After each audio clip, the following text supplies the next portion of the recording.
We're back for what may be the last inning if these Flyers hold true to form. They need 3 runs to get that 10-run rule. And we were just talking about, Keith and his great program with the Flyers and how he's managed to attract players from all over. Mike, tell me. Yeah, Keith's been excellent at doing some fundraising. He's able to help some of these guys get some wheelchairs and help them with travel. And he was the old coach of the RIC Cubs a couple years ago. He was a national champion with them. Flyers are only in their 2nd year, although they do have a lot of experienced players. It's only a 2nd year program, so really put a great program together. Well, I'll tell you what, incredible excitement that they brought into the game today.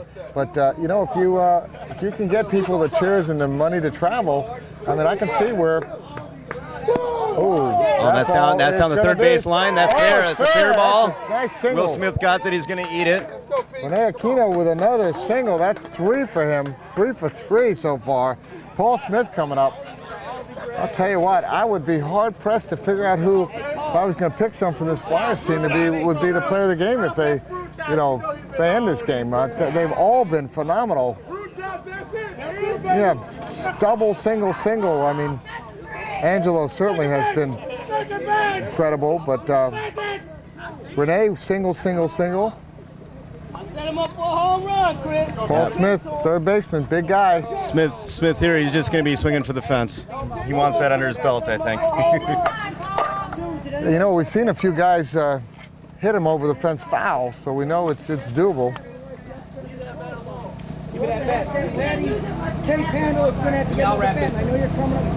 Are they trying to say there's a cork bat there? He's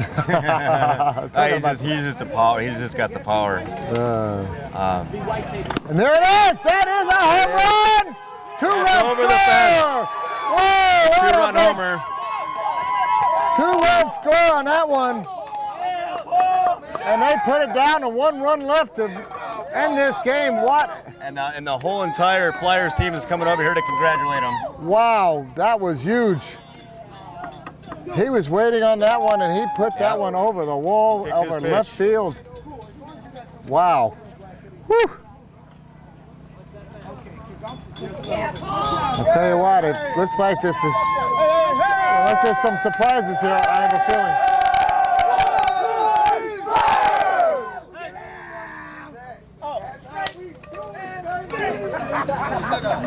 I ain't hit no more, you hit me like that. And the Flyers are pumped up. Come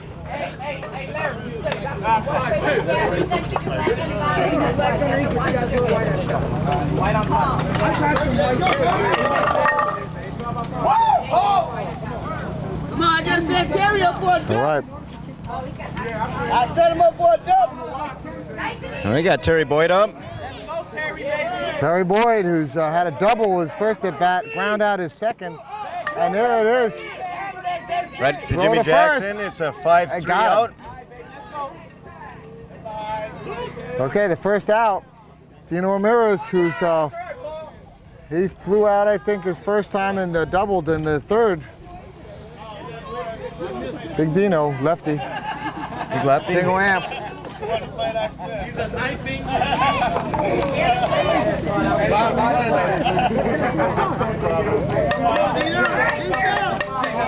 Dino's favorite saying is play hard or go home. Let's go, Dino's a big family man, father of 6. Watches the first pitch. Okay. By the way, And you see a Bill ball and a Smith strike. over there, number 1. I interviewed him in Chicago. I asked him, we're talking about how he got injured. I said, so did you was it a plane accident? And he said, yeah. So everybody's been giving him a hard time about his plane accident. Oh. Whoa, That's going to go out of play. That's going to be a single. It stays in. It almost went right to the dugout. Nothing you can do on that. No.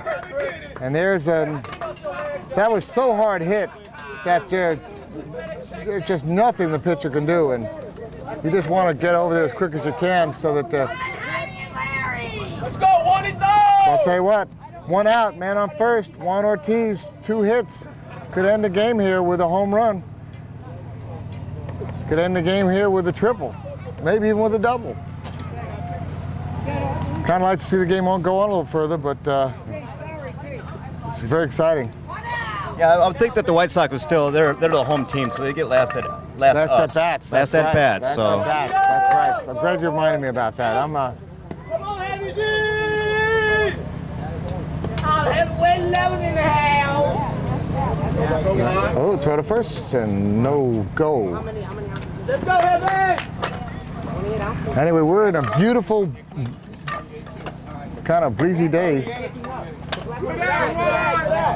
and in Council Bluffs, and Colors Wheelchairs. Thank you again. For being our sponsor. They are just an incredible organization, and they have the latest and greatest innovative manual wheelchairs. And we got to see them, like I said, at the Abilities Expo, and just walked into their booth and was just amazed. And had an interview with John Box, the owner of the team of the company, and great guy, really dedicated, supports a lot of athletes. Some of them doing things like road racing, and wheelchair athletes doing great things. And just glad that he would willing to work with us on this and support the Wheelchair Softball Nationals here. Ooh, struck him out looking. wow, that stranger. I mean, that's striking out one. That's a feat. Yeah, that was a beautiful right over there. And George Alfaro, who had a single in the second at bat, out in his first. They're kind of putting a little bit of the slowing down this.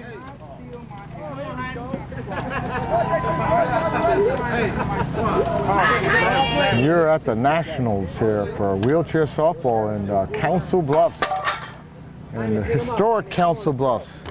The Lewis and Clark, they're looking down upon us from, I don't see the Bluffs, by the way, but wherever they are, they're looking down upon us and saying, great, I'm glad you guys are out here.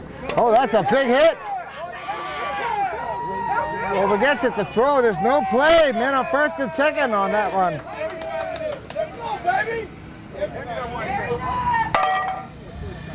First and second, 2 outs. And Larry Labiak's up, and Larry has a chance here to keep it going or end this inning. His score is 12-3. The ump is yelling at him, follow the leader. Who's up next? How many down, Blue? 2 down. Larry Labiak going to try to bunt them over. This is a challenge here. You know, every once in a while I see the quad pull one off. You know, it's a big thing for their team if he can put that ball right down there and manage to beat it out. But it's doesn't happen too often. There's some really great quads in this sport. For Tampa Bay, they have a guy named Dave Christiani, who's just an incredible hitter. Hit that thing to outfield, and Dave is big, and I met one from the Columbus team, who's I think he's the pitcher. And I'm trying to remember who plays quad rugby, and I just don't have my brain connected on there. But forgive me about that. I've been interviewing so many people, but he told me a lot about pitching. But he plays quad rugby for Columbus. we're putting Mike Hassler in for Larry here. So the Flyers are starting to make some subs. They put Jamie in. Yeah. Baltazar sitting on first base, and they got Mike Hassler's also. He's a quad rugby player. He plays for the Chicago Bears. So talk about quad rugby there. I brought some quad rugby energy there. Yeah, Mike used to play for the RIC Cubs last few years.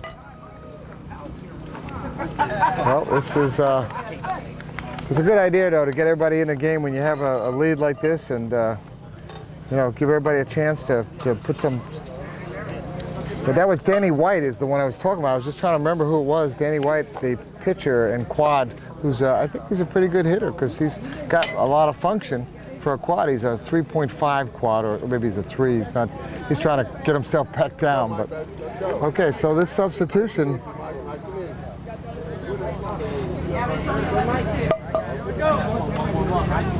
Mike's a pretty good hitter. He's a quad that can hit with 2 hands. He's using both hands to grab that bat.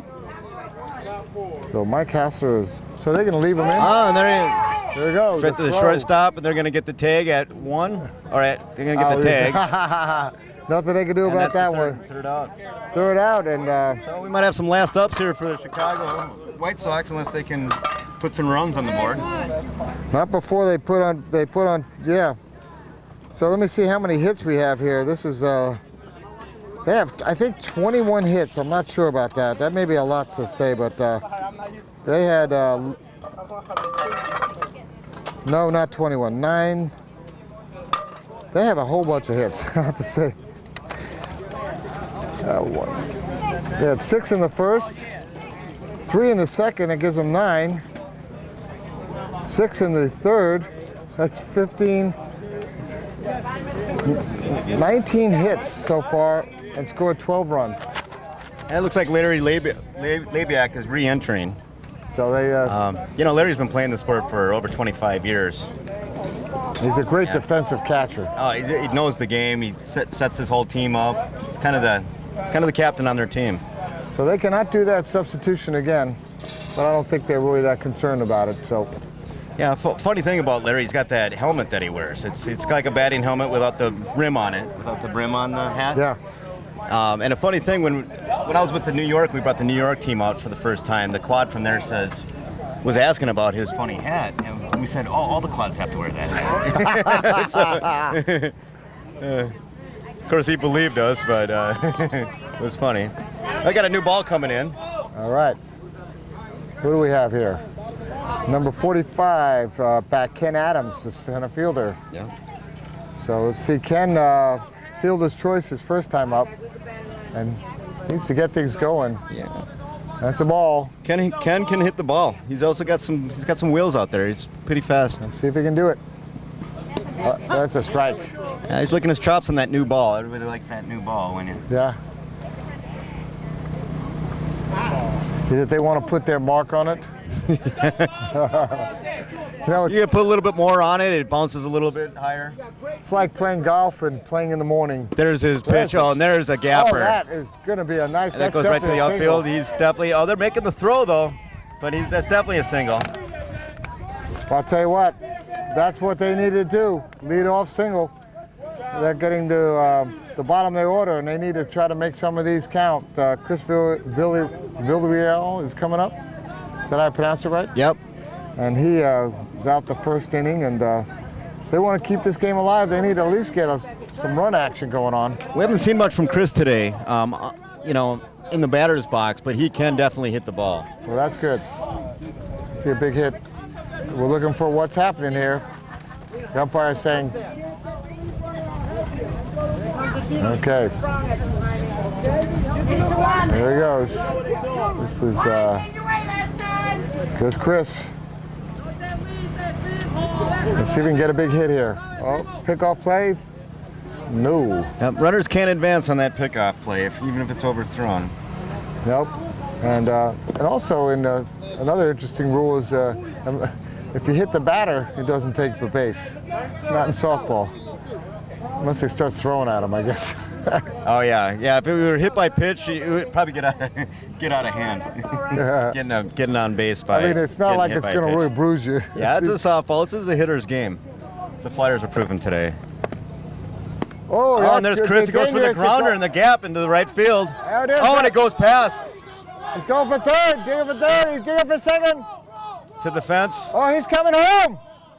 And there's going to be a run. Yep, he's going to get an RBI on that one. The throw is coming home. That was I don't know if that was a good idea, but that counted as a double for him? That counts as a double for him. What gets me is why, I know these players know each other, but why they didn't send Chris over to third base. I know. When that throw was coming into their quad at home. Yeah, because he wouldn't have had much of a throw at But you know what, these guys know each other. They play each other all the time. A lot of players have played on both sides of the field, so might be a smart call on their end. Well. But Chris is in scoring position on second base. So far they've had, I think,